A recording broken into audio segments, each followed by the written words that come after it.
सबको नमस्कार। दिल्ली के अंदर अब धीरे धीरे कोरोना की स्थिति बेहतर होती जा रही है। उसी को देखते हुए पिछले हफ्ते से हम लोगों ने अनलॉक करने की प्रक्रिया शुरू की थी। ये ज़रूरी है कि अगर कोरोना की स्थिति बेहतर हो रही है तो अर्थव्यवस्था को वापस पटरी पे लाना भी बहुत ज़रूरी है। पिछले हफ्ते हमने कंस्ट्रक्शन वर्कर्स और फैक्ट्री, ये दो सेक्टर्स खोले थे। पिछले एक हफ्ते से कंस्ट्रक्शन एक्टिविटीज़ और फैक्ट्री दोनों खुले हुए हैं, लेकिन कोरोना की स्थिति अभी कंट्रोल में है। पिछले 24 घंटे में लगभग 400 के करीब केस आए हैं। 500 से भी कम हो गए अब केसेस। 400 के करीब केसेस आए हैं और 0.5% के करीब पॉजिटिविटी बची है, संक्रमण दर बची है। तो स्थिति काफ़ी कंट्रोल में है और भगवान करे ऐसे ही कंट्रोल में रहे। तो ये वाला जो लॉकडाउन पिछले हफ्ते ऐलान किया था वो सोमवार को सुबह 5 बजे तक है। उसके आगे भी लॉकडाउन जारी रहेगा, लेकिन काफ़ी सारी और एक्टिविटीज़ में रियायत दी जा रही है, उनको खोला जा रहा है। एक तो जितने बाजार हैं, मॉल्स हैं, उनको खोला जा रहा है ऑड इवन के बेसिस पे, कि आधी दुकानें एक दिन खुलेंगी, आधी दुकानें दूसरे दिन खुलेंगी, आधी दुकानें एक दिन, आधी दुकानें दूसरे दिन। 10 बजे से सुबह 10 बजे से शाम को 8 बजे तक दुकान नंबर के हिसाब से, ऑड इवन के हिसाब से दुकानें खोली जाएंगी। दूसरा, जितने दिल्ली में सरकारी दफ्तर हैं, उन सरकारी दफ्तरों में ग्रुप ए ऑफिसर्स जो हैं वो 100% काम करेंगे और ग्रुप बाकी उसके नीचे वाले जो हैं वो 50% काम करेंगे। लेकिन जो एसेंशियल सर्विसेज में काम करने वाले कर्मचारी हैं वो 100% काम करेंगे और हर एचओडी डिसाइड करेगा कि किसको एसेंशियल सर्विस कहना है और किसको 50% करना है और किसको 100% करना है। जितने प्राइवेट ऑफिसेज हैं, उन सभी प्राइवेट ऑफिसेज में 50% मैन पावर के साथ वो खोले जा सकते हैं और लेकिन कोशिश करेंगे कि ज़्यादा से ज़्यादा लोग वर्क फ्रॉम होम करें और अपने प्राइवेट ऑफिसेज कोशिश करें अपने टाइम को स्टैगर करने की, कि ताकि सब लोग एक साथ सड़क पे ना आए। दूसरी चीज, जो स्टैंड अलोन शॉप्स हैं और जो एसेंशियल सर्विसेज प्रोवाइड करने वाली शॉप्स हैं वो ऑड इवन के बेसिस पे नहीं, वो रोज खुलेंगी। दिल्ली मेट्रो 50% कैपेसिटी के ऊपर चालू की जा रही है और ई कॉमर्स के जरिए जो सामान बेचने की प्रक्रिया है वो चालू रहेगी। तो मोटे मोटे तौर पे ये चीज़ों की रियायत दी जा रही है और मैं उम्मीद करता हूँ इसके बाद देखेंगे कि आने वाले हफ्ते के अंदर भी कोरोना की स्थिति अगर काबू में रही तो और कई सारी एक्टिविटीज़ को फिर उसके अगले हफ्ते खोलेंगे। थर्ड वेव कहा जा रहा है, एक्सपर्ट्स कह रहे हैं कि थर्ड वेव आएगी। कब आएगी, कितनी भयावह होगी, इसके बारे में किसी को कोई जानकारी नहीं है।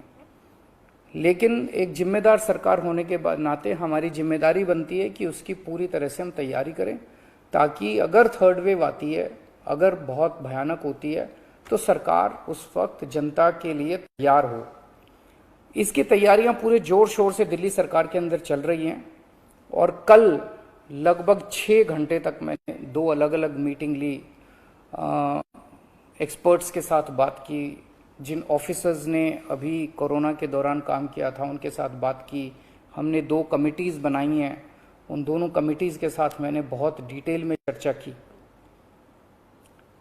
एक चीज़ हम लोगों को ये तय करनी थी, इस बार कोरोना की जो पीक आई थी, मतलब एक दिन में मैक्सिमम कितने केस आए, लगभग 28,000 के करीब केसेस आए थे एक दिन में, 22 या 23 अप्रैल के आसपास।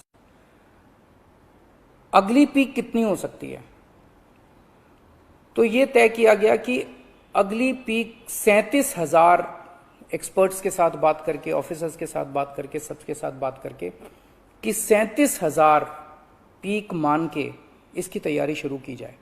इसका मतलब ये नहीं है कि अगर इससे ज्यादा की पीक आएगी तो हम तैयार नहीं हैं, हम उसके लिए भी तैयार हैं, लेकिन एक तरह से 37,000 के बेस के ऊपर अगर हम तैयार हो गए तो फिर अगर उससे भी कहीं ज्यादा पीक आती है तो उसकी भी तैयारी हम लोग, उसकी भी, अगर 37,000 की तैयारी हमारी है तो फिर मान लीजिए और ज्यादा आती है तो उसकी तैयारी तो होगी, उसके लिए हम ज्यादा तैयार हो पाएंगे।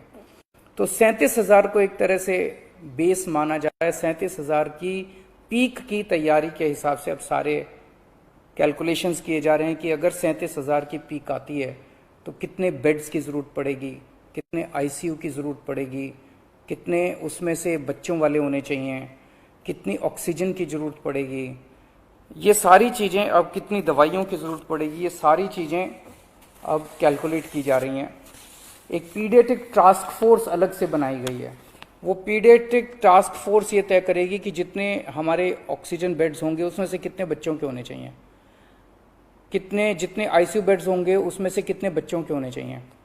जो बच्चों के होंगे उसके लिए फिर अलग किस्म का सारा इक्विपमेंट होगा, उसका अलग किस्म के मास्क होंगे, अलग किस्म का ऑक्सीजन का मास्क होगा, उसकी सारी चीजें अलग होंगी। वो पीडियाट्रिक टास्क फोर्स बना दी गई है कल, वो अलग से अपनी तैयारी करके अपनी रिकमेंडेशंस देगी। इस बार ऑक्सीजन की बड़ी कमी हुई थी और ऑक्सीजन की कमी की वजह से हम लोगों ने देखा कि कई बार ऐसे हुआ था जब ऑक्सीजन बेड्स नहीं मिले थे, ऑक्सीजन के लिए काफी संघर्ष करना पड़ा था। अल्टीमेटली अपने को सुप्रीम कोर्ट के इंटरवेंशन के बाद केंद्र सरकार के सहयोग से अपने को ऑक्सीजन मिली, लेकिन जब तक ऑक्सीजन नहीं मिली तब तक दिल्ली में त्राही त्राही मच गई थी। अगली वेव अगर आती है तो हम नहीं चाहते कि इस तरह की दिल्ली के अंदर त्राही त्राही मचे, तो ये तय किया गया, इसकी तैयारी शुरू कर दी गई। 420 टन ऑक्सीजन की स्टोरेज कैपेसिटी तैयार की जा रही है। इंद्रप्रस्थ गैस लिमिटेड से बात की गई है और उन्हें 150 टन ऑक्सीजन प्रोडक्शन का प्लांट, 420 टन ऑक्सीजन तो स्टोरेज कैपेसिटी क्रिएट की जा रही है और 150 टन ऑक्सीजन प्रोडक्शन करने के लिए उनको प्लांट लगाने के लिए कहा गया है। उन्होंने कहा 18 महीने लगेंगे, लेकिन जो भी है शुरुआत कहीं ना कहीं तो अपने को करनी पड़ेगी।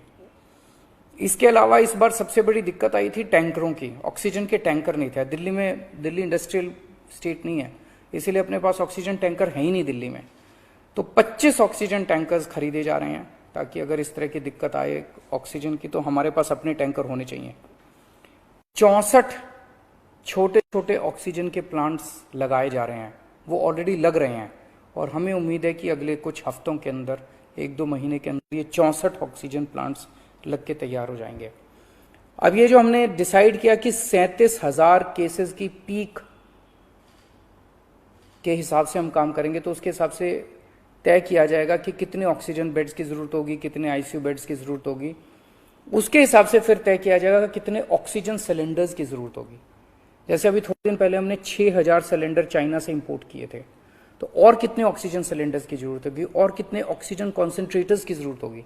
अगले आने वाले 1-2 महीने के अंदर ढेर सारे ऑक्सीजन कॉन्सेंट्रेटर्स दिल्ली सरकार खरीदने जा रही है।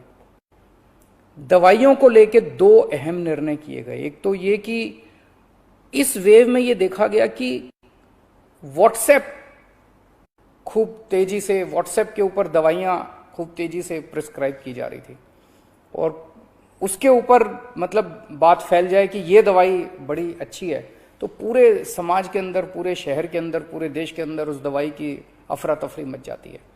तो एक डॉक्टर्स की और एक्सपर्ट्स की टीम बनाई जाएगी।